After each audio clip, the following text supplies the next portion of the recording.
Hello students, स्वागत है आपका हमारे चैनल ज्ञान गंगा पर। अब लास्ट हमने क्लास में यहाँ तक पढ़ लिया था। अब हम यहाँ पढ़ेंगे what happens when metals react with water. क्या होता है जब मेटल्स रिएक्ट करते हैं वाटर के साथ। तो मेटल्स जब रिएक्ट करते हैं वाटर के साथ, तो देखिए यहाँ एक्टिविटी दिखाई गई है। Glass wool soaked in water रखा है, उसको जलाया गया है और मेटल सैंपल लिया गया इस टेस्ट ट्यूब में और उसको गर्म किया जा रहा है और फिर देख रहे हैं कि क्या हो रहा है। ठीक है, तो action of steam on a metal यहाँ दिखा रहा है एक्चुअली में। ठीक है, तो एक्शन ऑफ स्टीम, क्या एक्शन होता है स्टीम का किसी मेटल के ऊपर, ये दिखाया जा रहा है।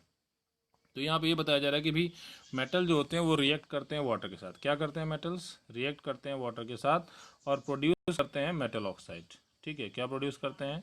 मेटल ऑक्साइड प्रोड्यूस करते हैं और हाइड्रोजन गैस प्रोड्यूस करते हैं। इसको आप दिमाग में बिठा लीजिए कि जब मेटल रिएक्ट करता है वाटर के साथ, ठीक है, तो वो प्रोड्यूस करता है क्या?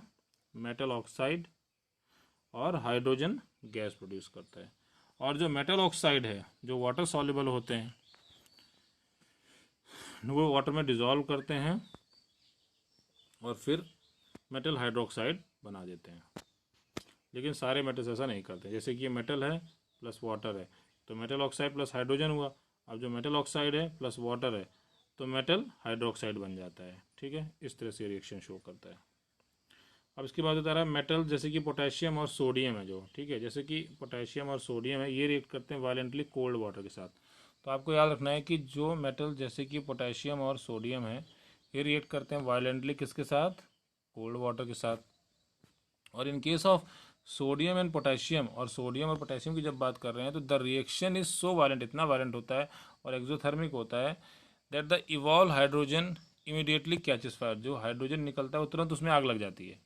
ठीक है, तो देखिए इतना वायलेंट, इतना फास्ट रिएक्शन होता है कि जब भी सोडियम और पोटेशियम की बात होती है, तो यहाँ पे इतना फास्ट रिएक्शन होता है कोल्ड वाटर के साथ, जो भी मतलब जो भी हाइड्रोजन निकलती है वो तुरंत उसमें आग लग जाती है। इट इमीडिएटली कैचेस फायर, वो तुरंत ही उसमें फायर लग जाती है। ठीक है ना, तो ये आपको याद रखना। जैसे देखिए 2K है, वो 2H2O से रिएक्ट हुआ तो 2KOH बन गया, H2 प्लस हीट एनर्जी हो गई।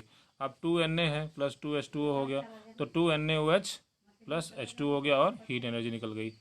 ठीक है, तो इस तरह से ये देखिए बन रहा है। तो यहाँ पे देखिए KOH बन गया और यहाँ पे NaOH बन गया। ठीक है, तो किस तरह से मतलब देखिए हीट एनर्जी निकल रही है और ये चीज़ें बन रही हैं। ठीक, अब बता रहे हैं कि the reaction of calcium with water is less violent. और जो कैल्शियम का रिएक्शन होता है वाटर के साथ, वो बहुत ही लेस वायलेंट होता है। जो कैल्शियम का रिएक्शन होता है वाटर के साथ, वो लेस वायलेंट होता है। और जो हीट इवॉल्व होती है is not sufficient for the hydrogen to catch fire. तो यहाँ पे इस केस में क्या होता है कैल्शियम के केस में, कि जो हीट निकलती है वो इतनी नहीं होती है कि मतलब हाइड्रोजन को आग लग सके। ठीक है, तो इस तरह से ये कैल्शियम के तरह रिएक्शन करता है। और जो कैल्शियम है वो स्टार्ट करता है floating because of the bubbles of hydrogen, क्योंकि हाइड्रोजन के बबल्स होते हैं। वो hydrogen gas formed stick in the surface of the metal, वो स्टक करता है to the surface of the metal. ठीक है, तो कैल्शियम फ्लोटिंग शुरू कर देता है क्योंकि जो बबल्स बनते हैं हाइड्रोजन गैस के, वो स्टिक करते हैं सरफेस ऑफ द मेटल से। अब यहाँ बता रहा है कि जो magnesium does not react with cold water. देखिए ये सारी प्रॉपर्टीज़ आपको याद रखनी है कि जो मैग्नीशियम है वो रिएक्ट नहीं करता कोल्ड वाटर के साथ। तो magnesium does not react with cold water. ठीक है, it react with hot water. ये किसके साथ रिएक्ट करता है एक्चुअली? हॉट वाटर के साथ रिएक्ट करता है, यानी कि गर्म पानी के पास। क्या फॉर्म करता है? मैग्नीशियम हाइड्रोक्साइड फॉर्म करता है। क्या फॉर्म करता है? मैग्नीशियम हाइड्रोक्साइड फॉर्म करता है और हाइड्रोजन फॉर्म करता है। तो आपको ये याद रखना है कि ये मैग्नीशियम हाइड्रोक्साइड फॉर्म करता है और हाइड्रोजन फॉर्म करता है। और ये भी फ्लोट करता है due to bubbles of hydrogen gas sticking to its surface. और ये भी इसलिए फ्लो करता है क्योंकि इसमें भी जो हाइड्रोजन गैस के बबल्स होते हैं स्टिक करते हैं सरफेस के साथ। ठीक है, तो इन चीज़ों को आपको याद रखना है। ठीक, अब इसके बाद बता रहा है metals like aluminium, iron, zinc, ये नहीं रिएक्ट करते विथ कोल्ड वाटर या hot water, but they react with steam. ये देखिए जो जैसे मेटल्स एल्यूमिनियम हो गया, आयरन हो गया, जिंक हो गया, ये आपको याद रखना बहुत इंपॉर्टेंट पॉइंट है कि जैसे कि मतलब एल्यूमिनियम हो गया, आयरन हो गया, जिंक हो गया, ये सब रिएक्ट नहीं करते किसके साथ? कोल्ड वाटर या हॉट वाटर, लेकिन ये किसके साथ रिएक्ट करते हैं, ये रिएक्ट करते हैं स्टीम के साथ, यानी कि भाप के साथ रिएक्ट करते हैं। क्या फॉर्म करते हैं, to form metal oxide and hydrogen. याद रखना है, ये बहुत इंपॉर्टेंट पॉइंट है कि एल्युमिनियम, आयरन और जिंक ये जो है ये रिएक्ट नहीं करते हॉट वाटर या कोल्ड वाटर से, बट ये स्टीम के साथ रिएक्ट करते हैं और मेटल ऑक्साइड और हाइड्रोजन फॉर्म करते हैं। तो ये मेटल ऑक्साइड और हाइड्रोजन फॉर्म करते हैं, ठीक। और जैसे यहाँ पे आप देखेंगे 2Al + 3H2O गैस के फॉर्म में, यानी कि स्टीम के फॉर्म में, तो Al2O3 सॉलिड बन गया और 3H2 गैस के फॉर्म में निकल गया। फिर जो दूसरी की बात करें तो Fe की बात करें, यानी कि आयरन, तो ये भी 4H2O गैस के फॉर्म में, यानी कि ये स्टीम के फॉर्म में। याद रखना, जहाँ पे G लग गया तो इसके फॉर्म में, किस फॉर्म में, वाटर, वहाँ पर वाटर वहाँ पे स्टीम के फॉर्म में है, तो इसको आपको याद रखना, ठीक है। वाटर वहाँ पे किस फॉर्म में है, स्टीम के फॉर्म में है, ठीक। तो इस तरह से ये देखिए चीज़ों को बना रहा है, ठीक है। और metal such as lead, copper, silver, gold ये रिएक्ट नहीं करते, they do not react with water at all. तो यानी कि जो भी मेटल्स हैं, लेड, कॉपर, सिल्वर, गोल्ड, ये वाटर से रिएक्ट नहीं करते, ये आपको याद रखना है। कौन कौन सा, जैसे कि लेड हो गया, कॉपर हो गया, सिल्वर हो गया, गोल्ड हो गया, ये लोग रिएक्ट नहीं करते वाटर के साथ, ठीक है। अब इसके बाद बता रहा है What happens when metals react with acid? क्या होता है जब मेटल्स एसिड के साथ रिएक्ट करते हैं। तो क्या होता है इसमें, मेटल रिएक्ट करते हैं एसिड के साथ तो क्या देते हैं, सॉल्ट और हाइड्रोजन गैस। देखिए यहाँ बता रखा है कि यू हैव ऑलरेडी लर्न, आपने पहले ही देखा है कि जो मेटल्स है जब वो रिएक्ट करते हैं एसिड के साथ तो वो क्या देते हैं, सॉल्ट और हाइड्रोजन गैस, ठीक है। तो याद रखिएगा, अगर मेटल रिएक्ट कर रहा है किसके साथ, एसिड के साथ, तो वो क्या देता है, सॉल्ट और हाइड्रोजन गैस, ठीक है। क्या देता है, सॉल्ट और हाइड्रोजन गैस, ठीक। तो याद रखना, मेटल एसिड के साथ रिएक्ट करके क्या देता है, सॉल्ट और हाइड्रोजन गैस, ठीक। अब देखिए मेटल है, डाइल्यूट एसिड है, तो सॉल्ट और हाइड्रोजन गैस बन गया।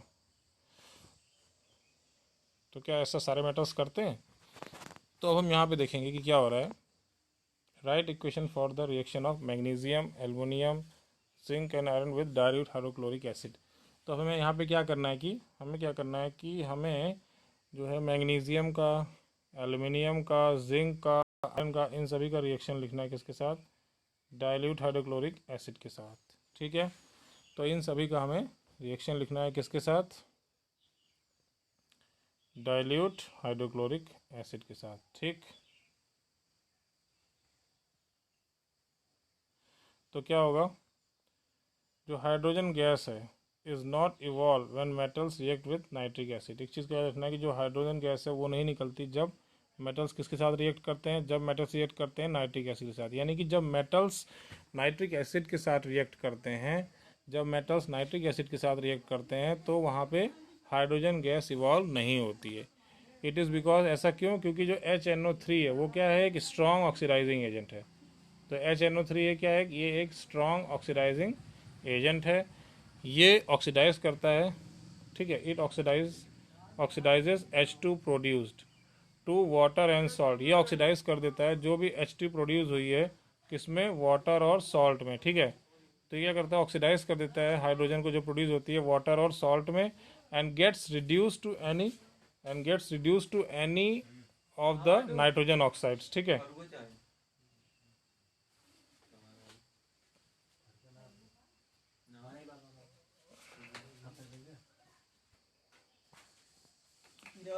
तो हमें ये देखना है कि देखिए ये क्या है, ये एक, क्योंकि जो HNO3 है ये एक स्ट्रॉन्ग ऑक्सीडाइजिंग एजेंट है, ठीक है। हमें याद रखना कि जो HNO3 है ये क्या है, एक स्ट्रॉन्ग ऑक्सीडाइजिंग एजेंट है, और ये ऑक्सीडाइज करता है H2 प्रोड्यूस को to water and itself get reduce to any of the nitrogen oxide, जैसे N2O या NO या NO2 में ये क्या हो जाता है, रिड्यूस हो जाता है। लेकिन जो मैग्नीशियम है या मैग्नीज है, ये क्या करते हैं, ये रिएक्ट करते हैं वेरी डाइल्यूट HNO3 से, ये बहुत ही डाइल्यूट HNO3 से रिएक्ट करते हैं और H2 गैस को इवॉल्व करते हैं। तो आपको याद रखना है कि मैग्नीशियम और मैग्नीज ये दोनों ही रिएक्ट करते हैं वेरी डाइल्यूट HNO3 से, ठीक है। ये वेरी डाइल्यूट HNO3 से रिएक्ट करते हैं और इवॉल्व करते हैं H2 गैस, ठीक है, और इवॉल्व करते हैं H2 गैस, ठीक है।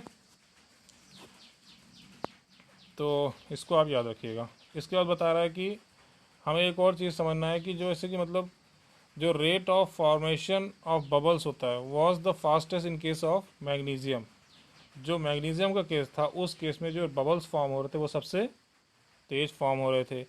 तो यानी कि the reaction was also the most exothermic in case, यानी कि मैग्नीशियम के केस में क्या था, जो बबल्स थे बहुत तेज़ी से फॉर्म हो रहे थे और जो रिएक्शन था वो भी बहुत तेज हो रहा था और ये ज़्यादा से ज़्यादा मोस्ट एक्सोथर्मिक रिएक्शन था। तो इससे ये हो रहा है कि the reactivity decreases in the order. अब यहाँ पे क्या हो रहा है कि जो रिएक्टिविटी होती है वो डिक्रीज करते हैं इस ऑर्डर में। किस ऑर्डर में? देखिए, मैग्नीशियम सबसे ज़्यादा रिएक्टिव है, एल्युमिनियम थोड़ा सा उससे, यानी कि magnesium is greater than aluminium, aluminium is greater than zinc, zinc is greater than iron. तो यानी कि सबसे ज़्यादा रिएक्टिव कौन है? मैग्नीशियम, उसके बाद एल्युमिनियम, उसके बाद जिंक, उसके बाद आयरन। तो सबसे ज़्यादा रिएक्टिविटी कौन हुआ? सबसे ज़्यादा रिएक्टिव कौन हुआ? मैग्नीशियम हुआ। और सबसे कम रिएक्टिव कौन हुआ? आयरन। तो आप देख सकते हैं कि आयरन सबसे कम रिएक्टिव है, उससे थोड़ा ज़्यादा रिएक्टिव जिंक है, उससे थोड़ा ज़्यादा रिएक्टिव एल्युमिनियम है, उससे थोड़ा ज़्यादा रिएक्टिव मैग्नीशियम है। तो ये लाइन से आपको रिएक्टिविटी का सीक्वेंस पता लग रहा है कि कौन कितना ज़्यादा रिएक्टिव है। और अगर हम कॉपर की बात कर रहे हैं तो नो बबल्स वर सीन, कोई बबल्स देखने को नहीं मिले। And the temperature also remain unchanged, और टेम्परेचर भी एकदम अनचेंज रहा। This shows that copper does not react with dilute HCl। तो इससे हमें ये पता लगता है कि भाई जो कॉपर है वो डाइल्यूट HCl से रिएक्ट नहीं करता। तो आपको याद रखना है कि जो कॉपर है इससे ये पता लग रहा है कि वो डाइल्यूट HCl से रिएक्ट नहीं करता। देखिए ये सारी एक्टिविटीज़ हैं एक्चुअली लैब में करके देखी जाती हैं, बट यहाँ पे आपको पढ़ के समझ के सुन के समझ के एक बार रीड करके एक बार सुन के आप अपने दिमाग में इन चीज़ों को बिठा लीजिए, ठीक है।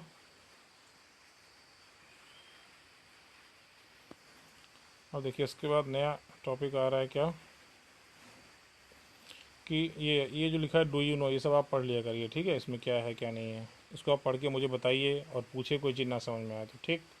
इसके बाद आ रहा है how do metals react with solutions of other metal salts. कैसे जो है मेटल्स रिएक्ट करते हैं solutions of other metal salt, other metal salts के सॉल्यूशन से वो कैसे रिएक्ट करते हैं, ठीक है। अब देखिए यहाँ पे दिखाया गया है, इसमें एक क्या है, reaction of metals with salt solutions. यहाँ पे रिएक्शन दिखाया जा रहा है किसका? मेटल्स का। किसके साथ? सॉल्ट सॉल्यूशन के साथ। तो यहाँ पे रिएक्शन ऑफ मेटल दिखाया जा रहा है सॉल्ट सॉल्यूशन के साथ, ठीक है। अब देखिए यहाँ क्या बोल रहा है, reactive metals can displace less reactive metals from their solution और मोल्टन फॉर्म। बहुत ही इंपॉर्टेंट चीज़ को दिमाग में बिठा लीजिए आप कि जो भी रिएक्टिव मेटल्स होते हैं वो क्या करते हैं, डिस्प्लेस कर देते हैं लेस रिएक्टिव मेटल्स को, ठीक है। वो डिस्प्लेस कर देते हैं लेस रिएक्टिव मेटल को उनके कंपाउंड से या इनके सॉल्यूशन या उनके कंपाउंड, हाँ, देयर कंपाउंड्स इन सॉल्यूशन या मोल्टन फॉर्म। तो जो मोर रिएक्टिव मेटल होते हैं दूसरे मेटल के कंपाउंड से या उसके मोल्टन फॉर्म से उसको डिस्प्लेस कर देते हैं जो कम रिएक्टिव होता है। तो जो मोर रिएक्टिव होता है वो लेस रिएक्टिव को रिप्लेस कर देता है, ठीक है ना। तो ये आपको याद रखना है। अब क्या है, हमने देखा है कि भाई क्या देखा है कि जैसे जो ऑल मेटल्स होते हैं वो इक्वली रिएक्टिव नहीं होते हैं। तो जितने भी सारे मेटल्स होते हैं they are not equally reactive, वो के सारे इक्वली रिएक्टिव नहीं होते हैं, ठीक है। We check the reactivity of various metal with oxygen water and acids. हमने ये वाटर और एसिड के साथ क्या क्या रिएक्टिविटी वेरियस मेटल्स की होती है, but all metals do not react with these reagents. आपने ये भी देखा कि भाई ये सारे जो मेटल्स होते हैं सारे रिएजेंट के साथ रिएक्ट नहीं करते हैं, तो सबकी रिएक्टिविटी देखिए अलग होती है। तो हम ये कहते हैं so we are not able to put all the metal samples had collected in the decreasing order of the reactivity. क्यों? क्योंकि सारे तो रिएक्ट करते नहीं है। तो डिस्प्लेसमेंट रिएक्शन जैसे हमने पढ़ा था ये बताता है ज़्यादा एविडेंट कि भाई कौन ज़्यादा रिएक्टिव है। डिस्प्लेसमेंट रिएक्शन से ये पता लग जाता है कि भाई कौन ज़्यादा रिएक्टिव है, ठीक है। तो सीधी सी बात है कि जो डिस्प्लेसमेंट रिएक्शन होता है वो ये बता देता है कि कौन ज़्यादा रिएक्टिव है, ठीक है ना। तो पता भाई जो ज़्यादा होगा दूसरे मेटल को हटा देता है।